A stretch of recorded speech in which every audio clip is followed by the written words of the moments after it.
Hey everybody, welcome to another episode of the Bourbon Friday Show. I am your host, Christian Johnson. And I'm Nick Niehaus, the co-host. And we have a special guest in the house tonight. Her name is... Vanessa Lobo. Hi, everyone.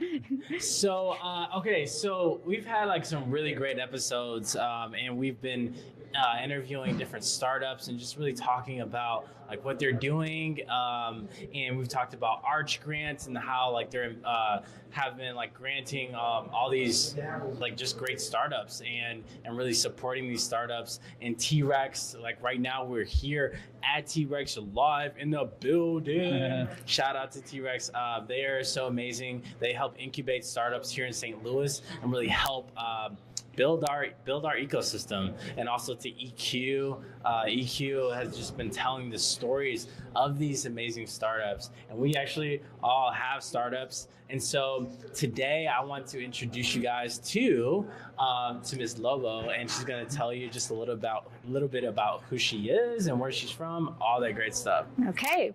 Well, it's exciting to be here and on the camera because typically I'm producing the show on the other side of the camera here, helping so with. We're doing that while we're on the show this time, so that'll be kind of interesting. Exactly. So, and I help out with the producing because I am Nick's partner at Connect Marketing. We're co-founders at that company. But I think Christian's question was a little bit about my background. So to just tell you all a little bit about how we all got started with Connect Marketing. I'm actually not from the St. Louis area. I was born in Pakistan, actually in Karachi, Pakistan, which is one of the biggest cities in that country. And my family immigrated to the U.S. when I was young. We moved first to the San Francisco area. Nick, you know this whole story. I do. And then we moved to upstate New York. That's where I lived most of my life, was in upstate New York, the Albany area. And then I moved to St. Louis about 5.5 years ago to work for a nonprofit here called College Bound. And that's because I decided after college to join AmeriCorps, which is a really great program. You can sign up to do a year or two of service. Partnered with this great nonprofit called College Bound. We worked with under-resourced youth to help them get into college and persist and actually graduate from college. And then it was there that I became interested in marketing and decided to eventually go into business with Nick. That's awesome. Amazing. Yeah. So wait, first, like, what happened? Like, start going to like the nonprofit sector. Like, what made you passionate about doing that? Like coming here and like College Bound. Like, how did that happen? I think I've always had a passion for giving back to the community. Kind of starting off, when I started talking about my history, being born in Pakistan, which is a country that has a lot of poverty and a lot of issues. It's also a really beautiful country. You know, my family loved living there for a while. I moved when I was only 4 years old, so I don't know as much about the culture, but we would go back and visit every few years. Okay. And I just saw so many issues with that country, and it kind of made me see my privilege, see what I had. And while I also want to give back to other countries in the world, I figured it's a good place to start is in my own country, and to actually, go to a new city and try to help with one of our biggest problems, which is just educating our youth, making sure that everyone is in a good place to get the type of career, you start the kind of career they want and live the kind of lifestyle they want. That's amazing. Yeah. So I guess I get to be a little selfish today because we got both of our founders of our company here, so we get to talk a little bit about Connect Marketing. So that should be fun. So for those of the people watching that have never heard of Connect Marketing, so we haven't talked about it much on the show yet, what do we do? Explain how Connect Marketing works. Okay. Well, what we do is help real estate agents become local famous. So what that means is our marketing agency is very specialized. We have a specific niche in helping real estate professionals and other people who are related to the real estate industry. And when I say that we help them become local famous, what we specifically do is two things. First is stay in front of their current network of family, friends, and other professionals that they know in the community. Right now, we're working with real estate professionals only in St. Louis. So in other words, we help them stay in front of their sphere of influence and stay top of mind. And then the second thing we do is also help them become very well known, liked, and trusted in specific areas of the city. So by that, I mean that we help them target geographic neighborhoods or even larger areas like a whole zip code to become the predominant agent in that area and actually really dominate it. That's amazing. Cool. Yep. That's a great explanation of it. Okay. Thank you. So, yeah. So one of the big things obviously we use is video. We Yes. do a lot of video on social media. It's part of why we're doing this stuff. You're the producer. I'm on camera all the time. So why video? Why is video such a great option for real estate agents? Real estate agents, more than any other, well, like many other companies, have to create relationships with their customers. Okay. You know, they really are they're people, you know, professionals, and really need to stay in front of their audience and get to know them. So video is a really effective way, very efficient way too, to stay in front of an audience like your network or a new audience and show them your personality, gain trust with them. We use video oftentimes to help real estate agents show their expertise. So they'll make a video like 5 tips for how to list your home, or explains the whole real estate process. So a new homeowner who does knowledge that person has and why they should hire them. Or we take a different approach and sometimes have the real estate agent show their knowledge of an area so that they can really prove that they are the perfect person to help list or buy a home in a specific area of St. Louis, like Chesterfield or South City. Sure. So it's kind of more of a farming approach, kind of sticking in a particular neighborhood. Okay. But why video is so important in general is, I mean, it's really just taking over the internet. Right now, Cisco, the big technology company, has already predicted that by 2021, 82% of all internet consumer traffic is going to be related to video. Wow. And so that's huge. That basically means that most of the activity online is going to be in some form related to video. We're already seeing YouTube, for instance, is a bigger search engine right now than Google itself, which also owns YouTube. But that basically means when people are searching for content, they're going to a place where there is video content. People learn a lot better from seeing both visual and also hearing audio. And then again, also seeing the personality of the person presenting that. It makes it much more human, I think. Okay. Yeah. So I know for a lot of agents that we talk to, and this probably applies to any business, but you know, there's a concern that they're not really sure what to talk about on camera, right? And so a lot of them default to just real estate, you know, here's how to buy a house, here's how to sell a house. And obviously that can be useful, but are there other kinds of videos you think agents should be making? Is there other stuff they should be focusing on? Yeah, I think, again, going back to just showcasing their personality, what really attracts our customers to us a lot of times is not what we're doing professionally, but who we are as people, what our hobbies are, what our family is like. So showcasing some of that. You know, if you're going to your kid's soccer game, take a video and give some funny commentary about it. You know, again, showing that you're a great parent and really involved in the community, interested in a certain hobby. One of our clients, shout out to HSG Realty down here in St. Louis. They're great downtown here on Wash Ave. But our client really loves going on bike rides. So he made a video about some of his favorite races in St. Louis and different destinations to go on bike rides, to again show people how much he loves the area and also his knowledge of some of the things that really make St. Louis interesting. Yeah, and I think what was interesting about when we did that video is that, you know, we had all these plans for all these kind of more real estate oriented videos, and we did multiple takes, and it was kind of hard to get through them. And then at the end, we're like, hey, just talk about your cycling habit. Like, where are some of the places you like to go? What are the paths you like? And 2 straight minutes, perfect take, you know, completely natural. And it's like, that was probably the best video we made that day, right? Yeah. He was comfortable because it was something he loved. So I think that was, that makes video more enjoyable when you're not just, you know, I don't know, putting on some facade, but actually talking about something you enjoy. Yeah. So for a startup question, like a lot of startups like to know, like, have you guys raised money, or like, or is that something that you're interested in? Are you guys revenue generator? Are you trying to focus on that? We've been revenue generating since day one. We never went the investment route because we really wanted to just build a business on our own and not give up equity. That was part of it. But and I think it's worked well. I mean, it has been a roller coaster at times, and I know later in this conversation we're going to be talking about how starting a business is not easy, and you know, the stress. The stress of the financial part of starting a business was definitely on our minds for years. But now, which is really great, we're finally gaining some momentum. We've been, like I said, generating revenue from day one, but we have a lot more clients, which is really awesome. How many years are you guys into? 4.5 years in a business. Wow. Yeah, still at it. What I heard, like, was it 75% of like started businesses like fail by year 2? Wow. Yeah.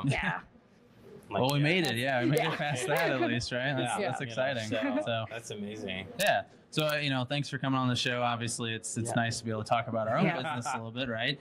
We want to take things now to more of our panel discussion. I think we're about 10 minutes in. Okay. And again, we're trying to do the production of the show while filming it, so bear with us if I'm cutting to the wrong shots here or there.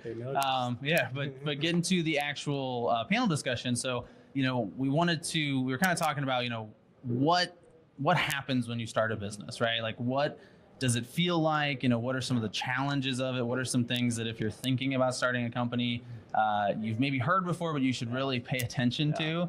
And the one I want to start off with is just how incredibly hard it is, right? So, we've been in this for 4.5 years. There's certainly things we've learned. It's gotten easier, but I think number one is that no matter how many times somebody tells you it's going to be hard, it is always harder than you were expecting. So I don't know, have you experienced that feeling there, Christian? Oh my goodness. Yes. I think like when I think about just being an entrepreneur, it's just the understanding that like it's not going to be easy, that this is a process. I think like just the whole definition of being an entrepreneur is like overcoming obstacles, and I think that you just have to have that tenacity that like no matter like what that barrier is, no matter what the obstacle is, like every day I'm gonna wake up and pursue what I love, right? Because I think like what you work 70 to 75% of your whole entire life, and as well do what you love, for that period of time. And so as an entrepreneur, it is definitely not for everybody. I definitely don't I don't encourage anybody to do it if that's not for you. So you have to understand, you have to really know who you are. So self-awareness is key. So it's okay. Like if you're, the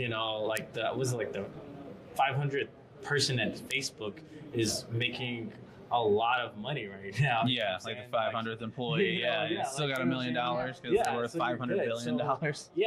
So don't worry. Nobody, you don't have to be like the startup founder, right?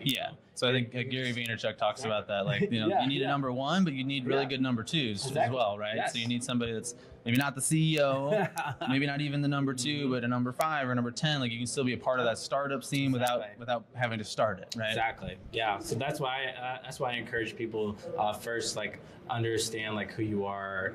Self-awareness is key, and then really then deploying patience, patience and consistency. I really think that's really key. So the patience one, I think, is hard for a lot of people, and that's he looked right at me. No, it's true because I had never had a lot of patience before I started my own business. I felt like throughout my life with school and the other jobs I had, things used to come a little bit easier. But like you said, and like you, Nick said in the beginning, everything when you have your own business takes a lot longer than you think it will. So every time we release a new service or come up with a new idea, we think, within a few weeks, people are going to be interested in this. We're going to have new clients, and it always takes much longer than that. So being patient with the sales cycle and also realizing that it's really about relationship building, and that you can't just jump into a new industry and build that trust right off the bat. That was something I had to learn the hard way, but it's important to learn, and I think we've done a good job of that. And I think sometimes as entrepreneurs, we like to rush that sales cycle. For sure. And sometimes you can kind of scare your customers away. I feel rushed, and so that's a good thing to as startups, learning just that everything takes time, even it's bake a cake, you gotta put it in, you gotta, it's gotta sit there or whatever, you gotta let it let it happen. And I think that's just what's amazing just about even being in this ecosystem. We all understand it, and we all can help and encourage each other. Yeah, I think that for me that the whole patience thing, because I think that's especially with social media and like everything just moves. So, it seems to move so fast nowadays that like let's say Shopify, for instance, they're always selling this idea of like, come on our platform, build a website, get some products. 3 weeks from now you'll be making money, and it's like, no, you won't, right? It doesn't happen that way, really, hardly ever, right? And I think that the patience part, like what's hard or challenging for me or has been, is the balance between understanding that when you say patience, it's patience for other people. So it's the patience to say, I can't force you to buy my product tomorrow. I have to be willing to wait for you to get to that place, right? But it doesn't, when it comes to ourselves, it's kind of the other way around, where it's not, hey, just sit back and be patient and eventually people will buy your stuff. On your side, you have to be going as fast as you can, right? So while you're waiting for, and that's where I think the consistency comes in, right? Is like, it's about, hey, I'm going to start doing video. So that's a great example, right? I'm going to do a live show and I'm going to do it every week. And you really want people to call you on that second week maybe and say, hey, I want to hire you, right? Like, your show is really cool. But the reality is that's the patience part. Then the consistency part is you got to keep doing that show, right? You got to show up every time. You got to show up and bring it. Like, you may have had like a great week or last week, but last week is not good enough for this week. You gotta bring it now this week. And me and my co-founder, every day we're like, okay, let's bring it today. Yeah. We make sure like we remind ourselves. Like Sarah's like, okay, let's bring it. And I'm like, okay, all right, let's do it. Because sometimes like I'm not feeling the greatest, or like sometimes she's not. And like, okay, and you gotta get in each other's face. Gotta go for it. And we talked. I think was it like a couple times ago we talked about co-founders and being able to like empower each other and say, okay, like let's give it our all this week. And getting back up even when you've had a hard time. We hold an event every month. We call it the Real Marketing Breakfast. It's a free training for real estate agents good plug. that focuses on different marketing topics. But I felt like we really hit the ball out of the park with our first few events. And public speaking is always something I'm nervous about but looking to improve. So those first few events I thought went really great. And then one presentation I had kind of a flop, or at least in my own head I did. And I went to Nick and said, I just can't do this. Am I really even cut out for this whole business if I can't figure out how to present in public? This was a 1 minute piece of the presentation. This was not the whole presentation yet. And we had it on video too, so I could go back and see, okay, that wasn't as bad as I thought. But anyways, getting back out there. I've been presenting since every week at different, opportunities at our events, et cetera. And you just kind of keep going. Persistence is really what it takes to succeed in business. And I mean, you hear those cliches or quotes like, oh, it's all about the guy who keeps getting back up. And, when you are in the process of getting back up without the win, right? Like, it's like, oh, really? Is this, I feel like I'm being lied to, right? But then eventually it happens, right? Like something clicks, something works, right? And you got to have that patience for that to come. Somebody told me like persistence with consistent action. Like, and I really live by that. Like, okay, I got to be persistent, but like consistently doing, consistently learning, consistently listening. Because that's a very big part of it. Like if you just keep charging ahead without listening to your customers, listening to other people around you, you're missing it. And then like you're just like spinning wheels and not actually going anywhere. Exactly. So something for me, and I think we're kind of getting close to the end of the show here, but one thing that's always helpful for me if I'm watching something like this is to hear very specific examples. And so I wanted to talk just briefly about so if I say patience, if we say how long something takes, I want to use our example and show people how long it really does literally take. So, we got into the real estate industry. It's been almost a year now that we started focus on it, right? Right. Okay. So in that year time span, I mean, when was probably the first? So we had one real estate client that had signed up with us before we kind of specialized there. How long did it take between when we first started talking to real estate agents to when the first one said yes and gave us some money? Probably 9 months. I was going to say, probably eight to nine months. 8 to 9 months. Yeah, and I mean, now granted, we could have done a lot of things better, right? And we probably could have gotten there faster. But once we did have that happen, what have things looked like in the past few months? And now it's snowballed. Yeah. Once we were able to figure out, going back to actually what Christian just said, really listening to customers, how we came into the industry was thinking that we already knew a lot. We found out some information. We thought, okay, we have this great service to offer to real estate agents, and we made a whole offering and program for it. And I think it still will be great, but we were way ahead of ourselves and had also not gotten to know the industry or customers as well as we should have. So what we realized along the way is what we're offering was a little bit too advanced, and we needed to take a step back and, again, listen to what their actual needs are at the moment. And tailored our offerings. And like Nick said, once we did that, it snowballed. Yeah. And I think that's, and that might be a little bit unique to real estate, but I think that's probably typical of any industry, is that when you first approach that industry, they're going to be asking their friends, the other people in that industry, if they've heard of you or used you. And if they have never heard of you, that's going to take some time, right? So making sure that you get in front of a lot of people in that industry. And then once you break through and you get one, you really got to, leverage that and say, hey, you took a chance on us, really appreciate it. Can you tell people about what we're doing? If assuming we do a good job, right? You gotta deliver on the promise. But I think if you do that, I mean, that's an advantage of focusing on one particular industry when you launch, is that if you can really get in good with the leaders in that industry, once you break through, you can really take off. And it's much easier to market to just one industry than to try to go after everybody, right? Yeah. So we had a great conversation, and just real quick recap. Really being understanding like who you are as a person, so really having that self-awareness and just looking in the mirror, like asking like, what do I want out of my life? You work.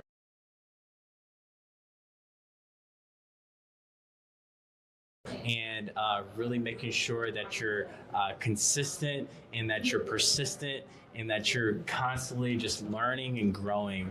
So we had a great conversation. Yeah. Thank you, Vanessa, for joining us. Thanks for coming on. This week. You do an amazing job producing the show. Thank you. Yes, and we appreciate that very much, because this is hard to do while you're on camera, right? Yeah.